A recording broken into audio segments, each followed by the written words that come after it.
Kanina ang panawagan nila mag-resign both si Pangulong Marcos at si VP Sara Duterte. Bakit po si VP Sara Duterte hindi kasama sa panawagan nila? Magkakaroon tayo ng problema. Diba? Sino ang manangangalaga sa gobyerno natin sapagkat maliwanag naman sa ligang batas. Pag nag-resign ng presidente, constitutional succession, si VP Sara. Pangalawa, bakit mag-resign si Sara? Involved pa siya sa corruption na sinabi ni Pangulong Marcos. Correct. Involved pa siya. Diba? Kung maipakita na involved siya, mananawagan na mag-resign siya. Diba? Klaro lang po yun. Klaro lang yun. So, sir, mga grupo lang na sinasite nila yung alleged mishandling daw ng confidential funds. Well, alam nyo, lumang issue na po yun eh. Diba? Confidential fund, diba? Dinala na sa impeachment ko. Sa impeachment. Walang napatunayan sapagkat maliwanag naman. Clear si VP Sara sa kuha. So, anong confidential fund? 125 million versus how many trillions of pesos ang involved sa corruption na sinasabi mo nila na itong halaga ng Milestay.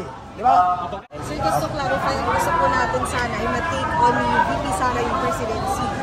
Well, ako bilang abogado, wala naman tayo. Sino mag-take over? Hindi naman pa pwedeng paglalabas. Diba? Para smooth ang transition. Kailangan kung anong sinasabi niya sa liwan. Nataon naman si Pipi. Kung hindi naman si Pipi, ganun din naman sasabihin namin. Parang hindi masaiwala ang ating saligang batas. Okay nyo na po sana kasi yung ICI po, hindi pa po nagla-livestream. Ano po masasabi nyo din po doon? ICI. Sir, yan, maliwanag.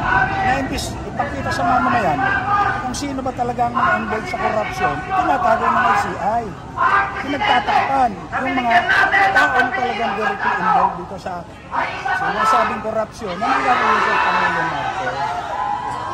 So regarding naman po dun sa nagiging statements din po na nilalabas na yung former Representative Saldi po, sa tingin po ba statements na bilang abogado, di ba?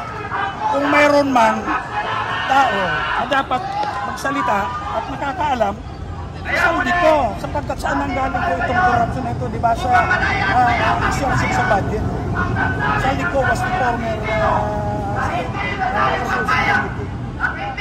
so hindi ko naman sasabi na lahat ito. Pero kung mayroon ng isang tao, dapat na magsabi kung ano nangyari former congressman ko.